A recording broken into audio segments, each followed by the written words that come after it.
लालू यादव के डर से बीजेपी और बीजेपी के डर से आरजेडी, इसी का अब तोड़ है जन स्वराज। नमस्कार, न्यूज फॉर नेशन देख रहे हैं आप और मैं हूं आपके साथ साक्षी झा।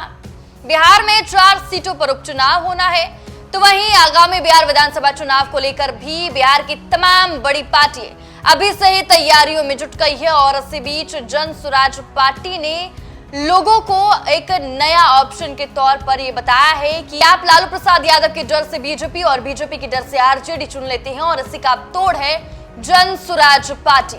दरअसल बिहार में इन दिनों उपचुनाव को लेकर राजनीति गर्म है। इसी बीच जन स्वराज के सूत्रधार प्रशांत किशोर गुरुवार यानी कि 24 अक्टूबर को गया में नामांकन कार्यक्रम स्थल पर पहुंचे, जहां जन स्वराज पार्टी के इमामगंज विधानसभा उपचुनाव से डॉक्टर जितेंद्र पासवान और बेलागंज विधानसभा से मोहम्मद अमजद ने नामांकन का पर्चा दाखिल किया। इस दौरान प्रशांत किशोर ने बताया कि बिहार में बदलाव की शंखनाद की पहचान पद यात्रा है। पिछले 2.5 सालों में 5000 से ज्यादा गांव में पैदल चलकर गया हूं, और उस पद यात्रा के जन जागरण का परिणाम जन स्वराज है, जिसका पहला चुनावी अभियान शुरू हो रहा है। वहीं उम्मीदवारों के नामांकन के बाद प्रशांत किशोर ने कहा कि जन स्वराज के पहले चुनावी अभियान में इमामगंज और बेलागंज के प्रत्याशियों ने अपना नामांकन दाखिल किया है। बेलागंज और इमामगंज में जो राजनीतिक जमींदार बैठे हैं, उस क्षेत्र की जनता से उसे आजाद कराने का अभियान है। अब बिहार में नेता का बेटा नेता नहीं बनेगा। अगर गरीब का लड़का भी ताकत जज्बा रखता है तो अब वही चुनाव जीतेगा। जन स्वराज वो प्लेटफॉर्म है, वहां विकल्प है कि मजबूरी में किसी को बीजेपी के डर से लालू को और लालू के डर से बीजेपी को वोट ना देना पड़े। दोनों क्षेत्रों के मतदाताओं को ध्यान रखना है कि ये वोट सिर्फ विधायक का नहीं है। अगर आप नीतीश कुमार को वोट दे रहे हैं या बीजेपी को वोट दे रहे हैं, तो याद रखिए कि यही वो आदमी है जो आपसे 1.5 साल पहले छल कर गया था और महागठबंधन के साथ जाकर सरकार बना ली थी। जिन अपराधियों के नेता और जिन अपराधियों के बारे में चर्चा कर रहे हैं, उनको यही नीतीश कुमार ने मंत्री बनाया था।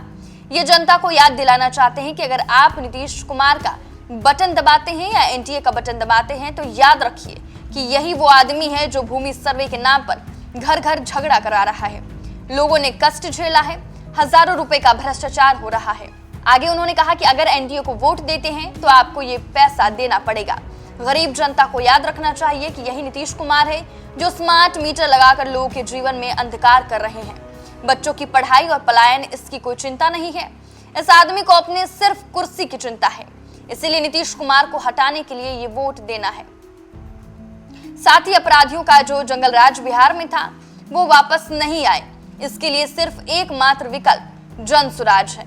आगे प्रत्याशियों के बदलाव पर उन्होंने कहा कि आज पूरा देश प्रशांत किशोर को चुनावी रणनीतिकार के तौर पर जानता है। ये मेरी रणनीति का हिस्सा है, ये कैसे नहीं कहेंगे। परिणाम के दिन देखिएगा कि ये रणनीति का हिस्सा था या मेरी गलती थी। कंफ्यूज तब होते अगर बेलागंज से खिलाफत हुसैन आज उम्मीदवार के तौर पर खड़े होते। कंफ्यूज तब होते जब अमजद के साथ जनता जुड़ी नहीं होती। ये मेरा अपना चुनाव लड़ने का तरीका है। तो देखिए, बिहार में 4 सीटों पर उपचुनाव होना है और इसको लेकर अब सियासी हलचल तेज हो चुकी है। और इसी बीच प्रशांत किशोर ने यह बड़ा बयान दिया है। उन्होंने लोगों को याद दिलाया है कि उन्हें जन स्वराज को क्यों वोट करना चाहिए। साथ ही उन्होंने लालू के डर से बीजेपी और बीजेपी के डर से आरजेडी को वोट ना करना पड़े, इसका एकमात्र सॉल्यूशन जन स्वराज को बताया है। फिलहाल के लिए इस खबर में बस इतना ही। आप देखते रहें।